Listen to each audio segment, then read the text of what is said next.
Hey guys! Kamusta? Sana you're all safe and healthy.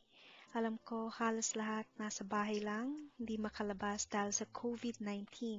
Stay at home lang tayo guys para safe. Now let me share my simple Pasta Negra recipe. Gamit lang yung mga ingredients na meron ako ngayon dito sa bahay. Actually, yung 1 kilogram na pusit na binili ko para sana sa adobong pusit. But since I crave for pasta, yung kalahati gagamitin ko sa recipe na ito.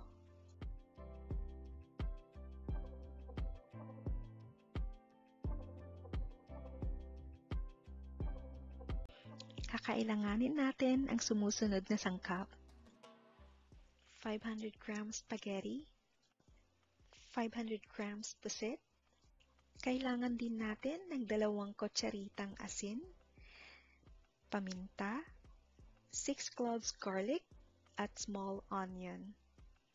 Kailangan din natin ng 4 na kutsarang olive oil. Okay, simulan na natin. Sa kumukulong tubig, lutuin ang spaghetti according to the packaging directions.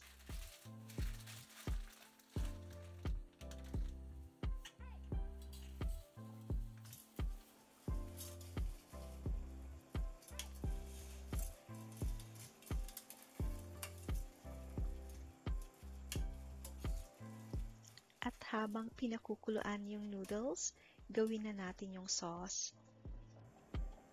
Ilagay ang mantika sa mainit na kawali.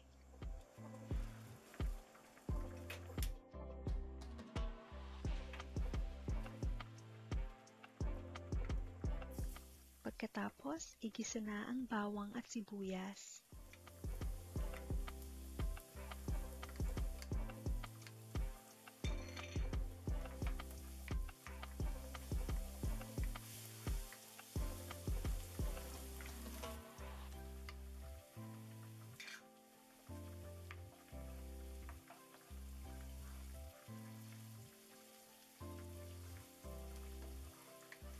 Sa pagkakataong ito, pwede na nating ilagay ang squid at hayaang maluto for 5 to 6 minutes.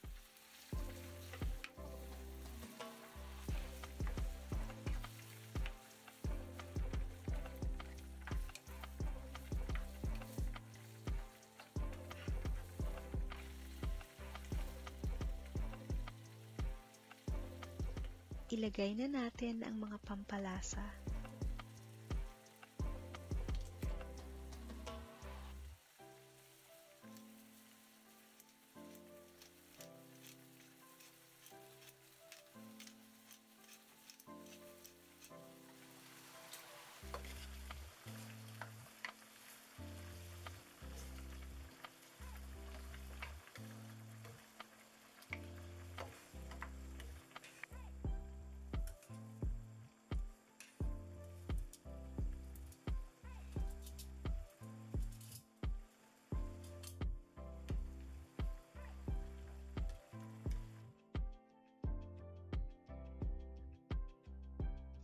Pwede nang i-off ang kalan. Pagkatapos, ilagay na natin ang noodles at haluin ito.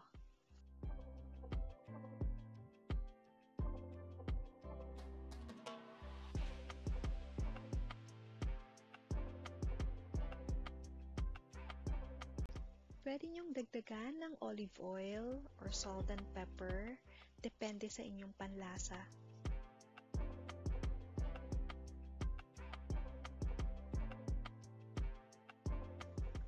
At kung may parmesan cheese kayo guys, pwede nyo rin siyang lagyan.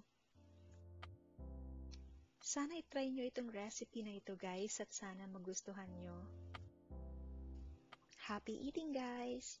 Thank you for watching and see you in my next video.